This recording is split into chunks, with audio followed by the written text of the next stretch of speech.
Good afternoon, everybody. This is Robin Ayub from the Localization Fireside Chat, and welcome for another episode. Today we are recording episode number 105, and I have my good friend with me, Charles Campbell. Charles joins us from Argentina, I believe, but I thought you said you were somewhere else before, but I'm guessing you're in Argentina right now, and I'm sure you can update us on the location here in a few seconds. Charles, good to see you, man. Yeah, I am in Cordoba, Argentina, which for me is the nerve center where it all happens. It's where I actually live when I'm not on a plane, a bus, an automobile, or a train. But I did spend last weekend for Easter alone on the beach reading a book in Rio de Janeiro. Hey, what a place to be, man. Rio de Janeiro. I've never been to Brazil. I'd love to see it one day, hopefully soon. Did you have fun, though? Was the weather okay? Well, Rio de Janeiro never has bad weather.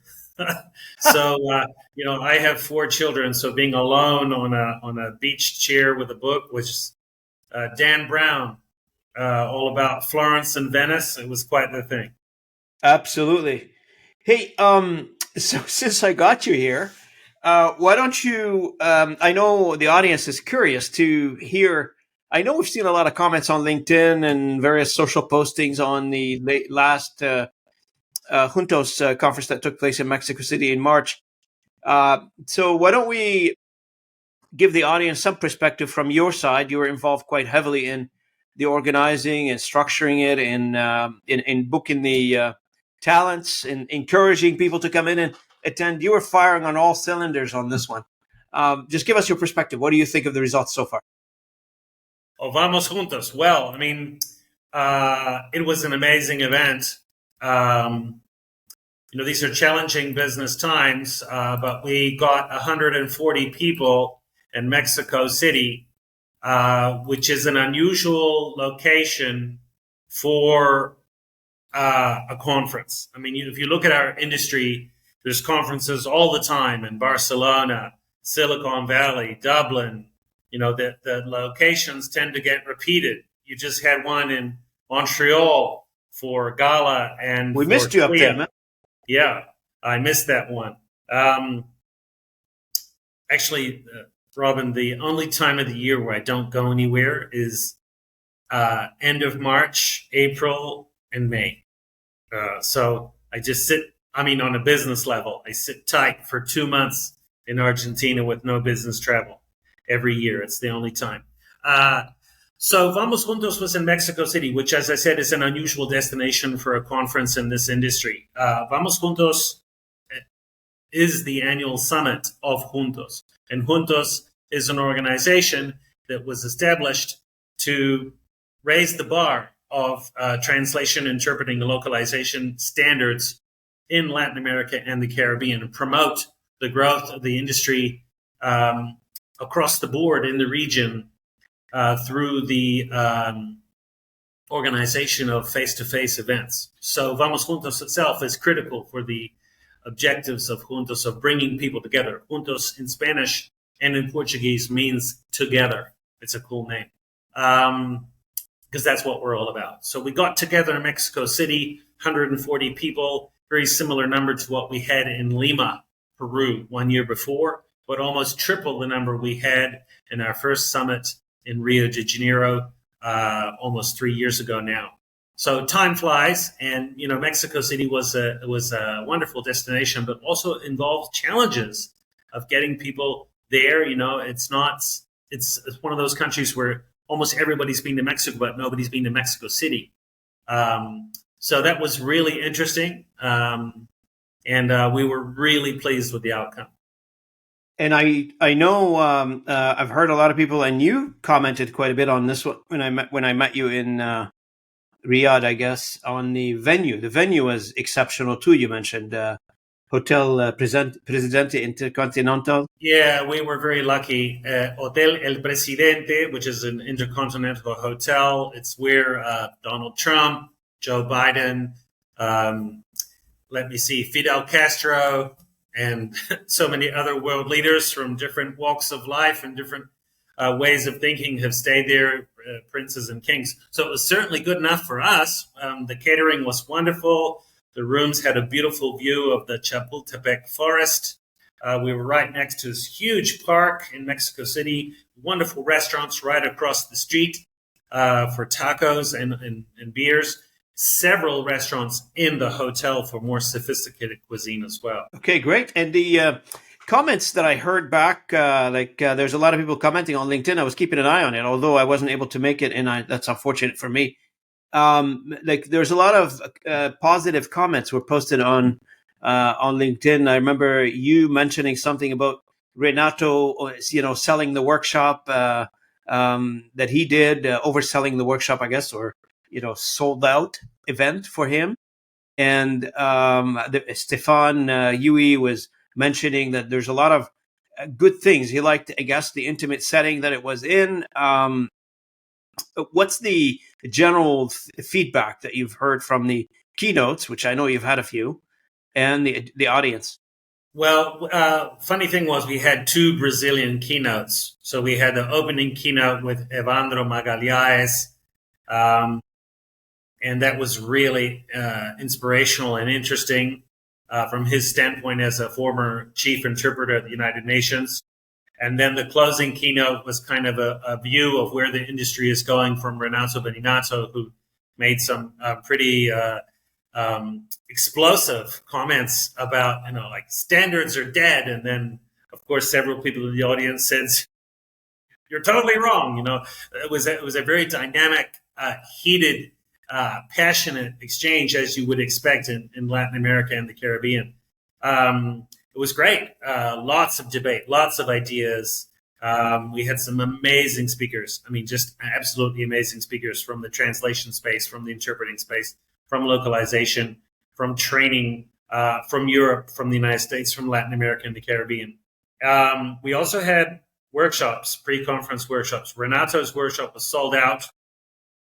There were many things said that cannot be repeated in that workshop. You'll have to go to one to hear it. You got to go to one to appreciate it, right? It was no holds barred, I'm telling you. Definitely very glad it wasn't filmed. We all opened up, and it was about growing against all odds. So very fitting topic for the moment that the industry is in terms of some companies are growing fast and others are struggling. And, there's no rising tide that's lifting all boats. People are upset about decisions from the United States government. Other countries are pushing ahead with translation and localization as if there were no tomorrow. It's a mixed bag full of opportunities. So Renato gave a very timely workshop, I would say, to us. And Anne-Marie Colliander-Lind gave a wonderful workshop about LinkedIn. She is such a passionate but yet humble speaker. We all joked and called her Miss Sweden. We had a lot of fun. And, I use LinkedIn all the time. I routinely get like thousands of people viewing a post and lots of interaction. I can tell you I learned so many things in her workshop, which was really cool. We had another workshop from Evandro Magalhães about managing divas and other personality types in the interpreting side of the business, which was very, very interesting. And then we had another workshop, about operational excellence from Andre from Poland. And I'm momentarily forgetting his surname, which is very embarrassing, but it will come back to me shortly. And that was awesome. So we were very, very lucky to have such amazing speakers. Nadoma. Gosh, how could I forget Andre Nadoma? I didn't do his workshop because it was at the same time as Anne-Marie's workshop, but I heard it was a 10 out of 10, an A+. Someone came out of that workshop and walked up to me and said, "I'm a team leader in the company I work at, but now I feel like I'm the CEO. I'm going to think like a CEO of my department." And I thought, wow, gosh, I should have done that workshop as well, but you couldn't be in two places at the same time. Yep. And also, I heard a lot of conversations, and I'll come back to the Renato workshop because we had the same thing in Canada, same fireworks. It was a repeat, I guess, of what happened in Mexico City regarding the standard topic. It happened in Mexico first, Robin. I know, it was a repeat. That's what I meant.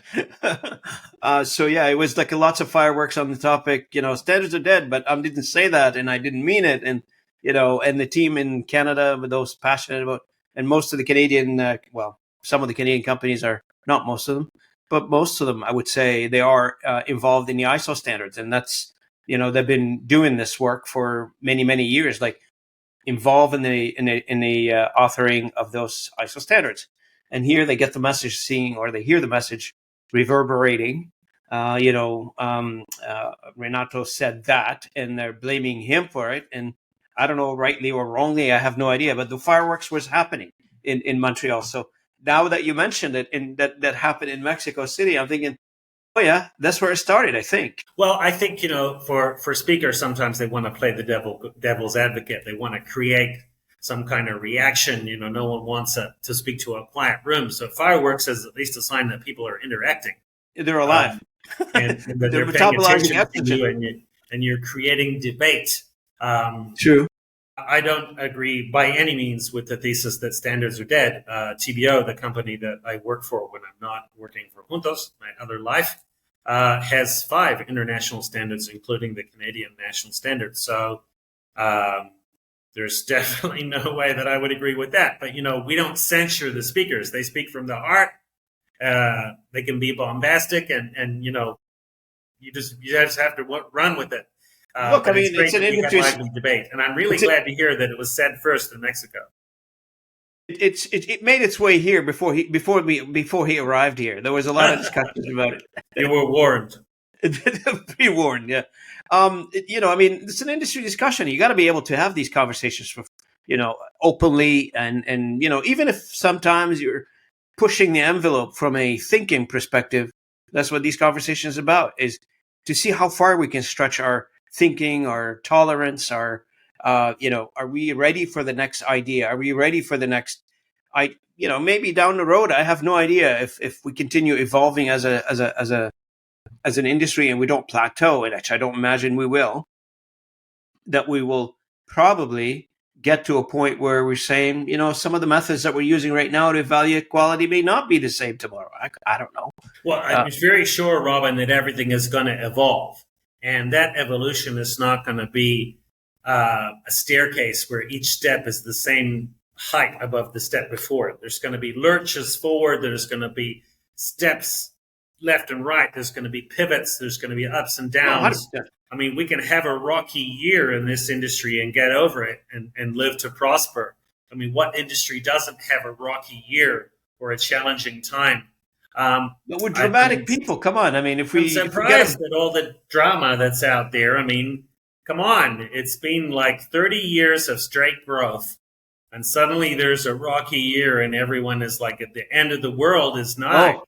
Oh, absolutely. I think that, I just read the report about RWS's stock price falling. And I'm very glad that that TBO is not listed on the stock market. But if you read the fine print of the report, their sales are down 1.5%, and many areas have grown. 1.5% is not a big drop. And if that's the worst year you've had in the last 20 years, then I envy you. I'm sure they will get over it and prosper and continue to grow as a company. I don't see the doomsdayer in all of this. This is just the sparks that fly in an industry that has got life in it. Absolutely, and you're absolutely correct. I mean, there's a lot of positivity going on in the industry. There's a lot of things being done to create the new generation of leaders, the new generation of companies, new generation of services and products. They're going to be coming out on the marketplace in our industry. I mean, I talk to them all the time. It is not a gloom and doom if you want to see it that way. I mean, but there are people who see it as a gloom and doom falling out. This is not like the airline industry in 2021. With the hotel industry.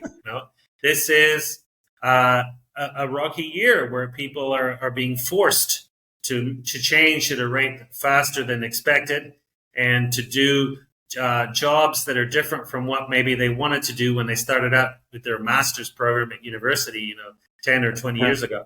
It's just a changing times. I used an example in a recent conversation of of an uncle of mine that I dearly love, who's now in his mid 80s. And in the early 1980s, he sold fax machines and fax paper, and he made a lot of money. And he was like, had a fancy car. He was doing really well. And then, that industry tanked. And I said, how is it tanking? I have an aunt who's deaf, and she communicates with my mother by fax machine.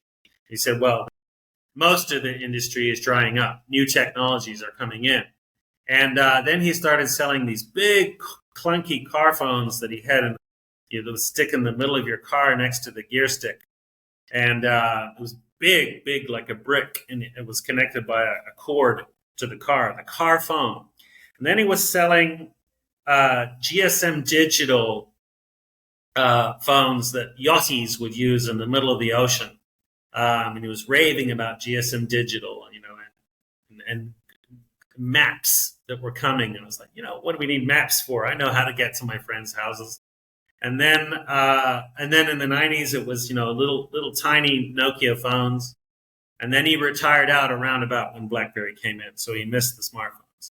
All the time, he was always employed, always earned good money, always learning new things. And when he started this roller coaster, he was in his 40s. Before that, he had been a chocolate salesman. So he adapted at every turn of the road, and managed to handle all this new technology. And it's wonderful, so what I'm saying is that jobs are created and jobs are destroyed, and value is created and value is destroyed. And we as human beings have to adapt. The economy is growing. The industry is growing. I mean, if you look at it, this isn't like fax paper or fax machines. We are translating millions times more volume than we did 30 or 40 years ago. I mean, I started out doing translations, Robin, of birth certificates, death certificates, driver's licenses, passports. There's nothing less sexy than that. I mean, a big job was a 10-page job. So we've come a long way as an industry. And sometimes we look at the photo, and the photo isn't what we want it to be. But I think you have to look at the whole movie of how far we've come. And is this the end? Well, I don't think so by any means. No. And I keep saying this. Look, once we figured out, I mean, I was asking one time when I was working in the courier business back in the days, I used to work for a company called Purelator. That's the equivalent of FedEx. And it's a Canadian company, and it's now owned by the post office. And I was just having a chat with our CEO. I was the IT director for them. So he came over to our site, and he was chatting with me. I said to him, so, what's the evolution of this business? Are you worried about any types of evolution that will probably put the courier business out of its normal day-to-day operation? He said, Robin, look, until they figure out how to, decompose a molecule on one side and reassemble it on the other side, we will still need to move packages from one point A to point B. So we'll always be in business. Yeah, there are a few things we'll adapt, we'll change to, the way administration processes work, the way the billing system work. But fundamentally, you still have to move a package from one location to another. And I compare that to our industry. I mean, you're not touching the core fundamental of our business, meaning that as demographics, as cultures, as countries that speaks 500, 600 different languages, and variety of these languages, we're not going to be able to figure out a way to automate and chip implant all of this into somebody's brain tomorrow. This has started back in the Babylon day, 10,000 years ago, and it will continue on for another 10,000 years. Yeah, the way we offer the service may change. Who cares? Of any industry that's not changing. That's the evolution. I mean, otherwise we would have been in the Flintstone age till now. I mean, it's crazy. Exactly. And Vamos Juntos was a great forum for talking about all this because people were excited to be in Mexico. The food was amazing. We had a rooftop party. There was an eclipse during the party and an earthquake, which we didn't really feel, but some sirens sounded and they stopped serving drinks for 2 minutes. We had tango dancers to announce the next destination of Vamos Juntos in Buenos Aires in mid-March 2026, Argentina. So there was a lot of fun going on, a lot of networking, a lot of people talking, people from over 25 different countries, a lot of Spanish, a bit of Portuguese, a lot of English too. The person who came the furthest, I think was a tie between Australia and China. So, it really put Mexico on the map in the industry, and we had like the world's best speakers there. So it was exciting to see that Mexico could stand up and take its place at the table and organize an event that was on a par with an event in Dublin or Barcelona. Why not? But it had never been done before. Nobody has ever really organized events in the so-called third world before. It's always bumped around from, Berlin to Boston. So I'm really proud of that. I'm excited to have been part of the organization, the board that made it all happen. We had a lot of support from the local Mexican team in terms of just the logistics of getting things done.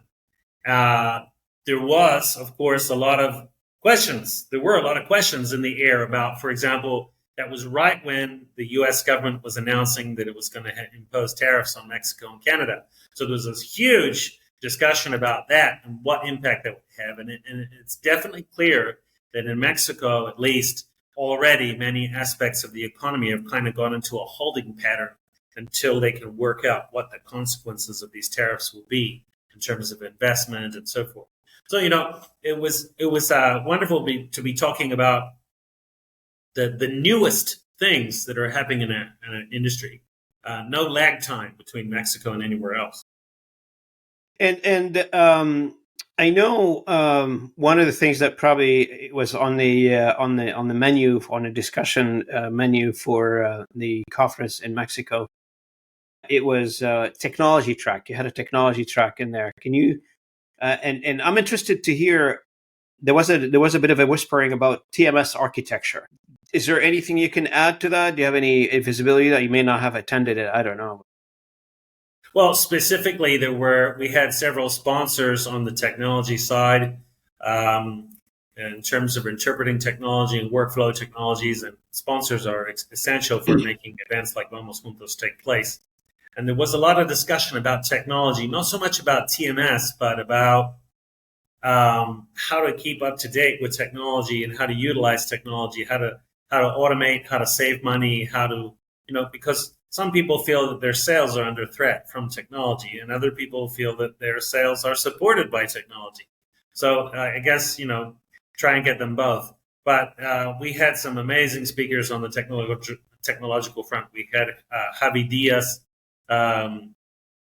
from Bureau Works. We had Jan Hinrichs from Beluga in Madrid. I mean, we had some amazing speakers talking about technology. We had a buyer side panel with people from Meta, people from Salesforce, Korn Ferry. We also had people from Uber presenting at the conference. So that was the first time we'd had the buyers come to the event, which I thought was amazing. It was great to hear from them. I also forgot to mention Rotary International. I mean, there's just so many different things to mention about Vamos Juntos that it's very difficult to recall it all. It was just a flurry of high-quality interactions between high-quality individuals. Yeah, how was Sophie? I guess she joined Halbesser. She joined Uber now, right?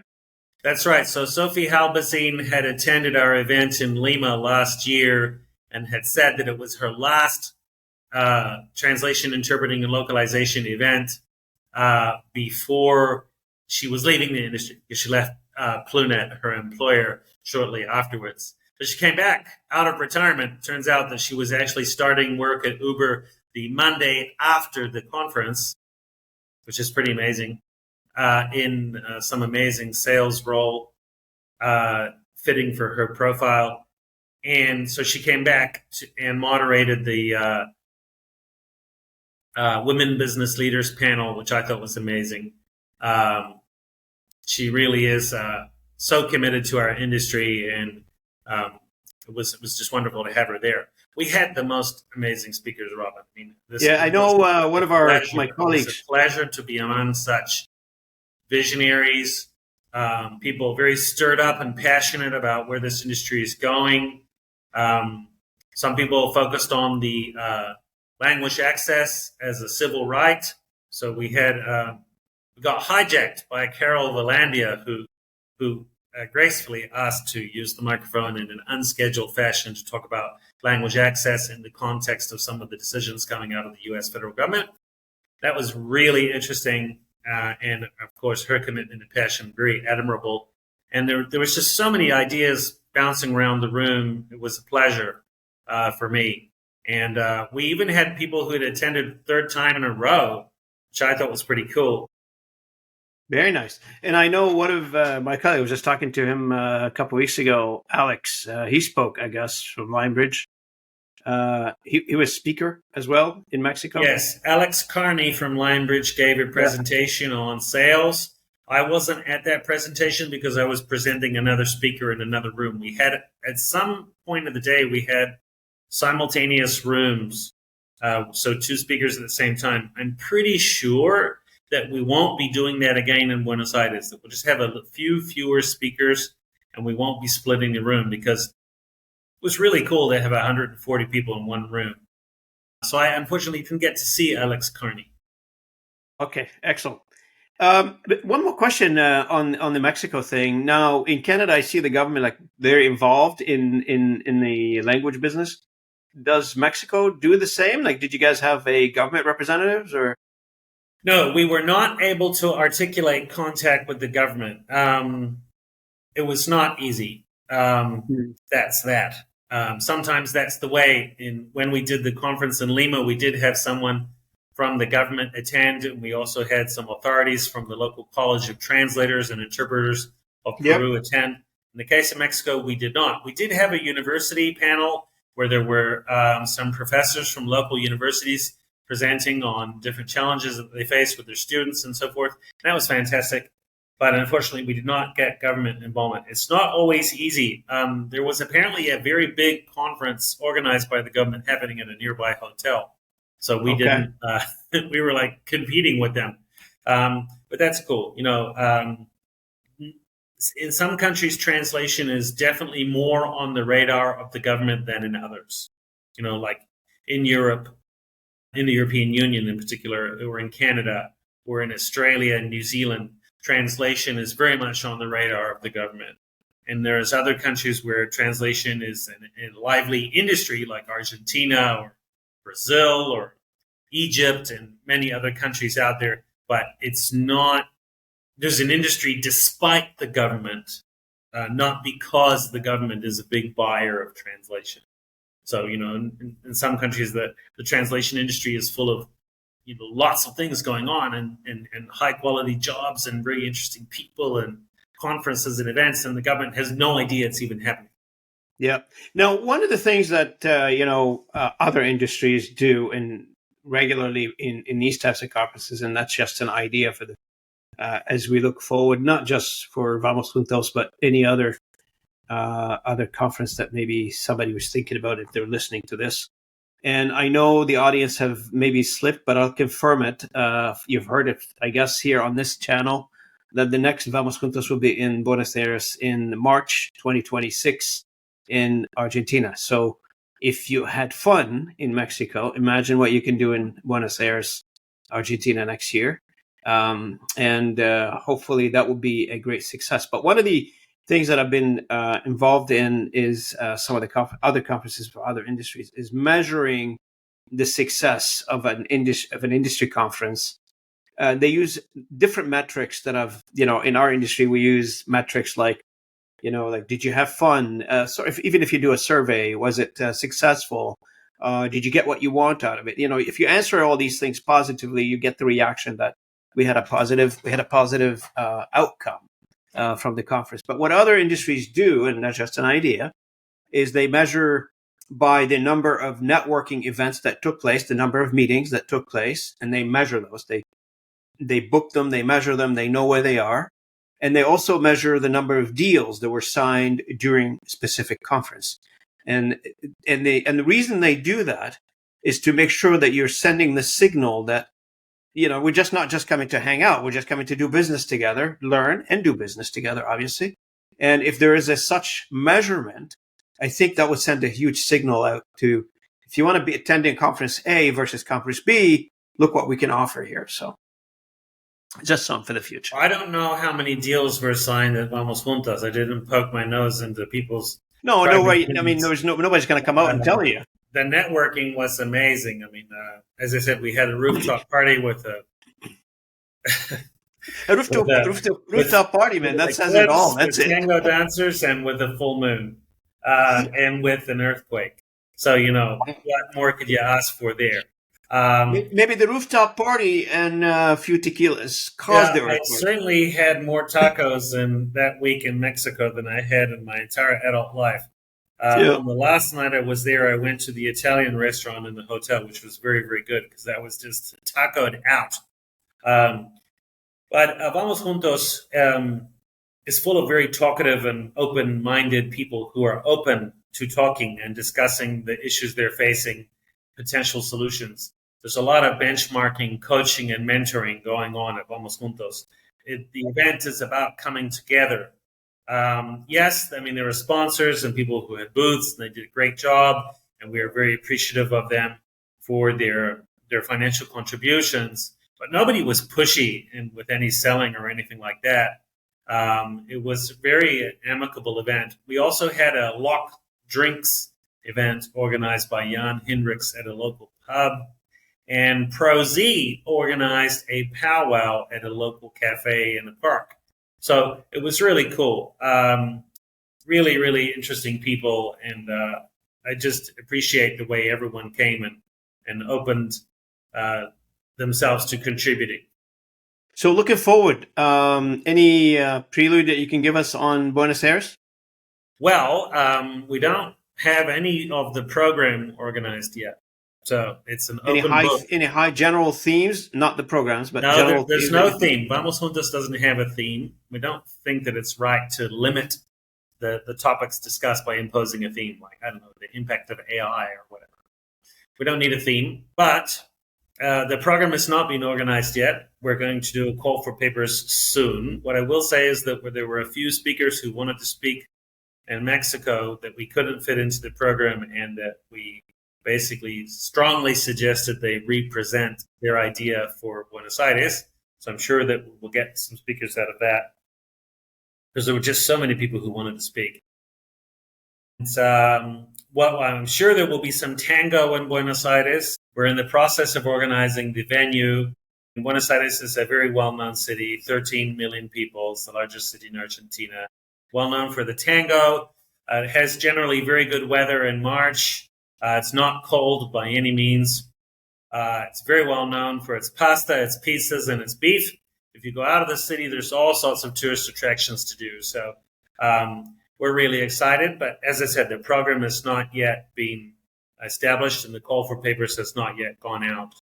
But I'm very sure that we will have the highest quality caliber of speakers you can get. I mean, if you think about it, in Argentina, almost every LSP out there, every manufacturer of tools, everybody working in this industry has somebody on their team who's in Argentina. Argentina is everywhere. So I'm sure that we're going to have a significantly larger crowd in Buenos Aires.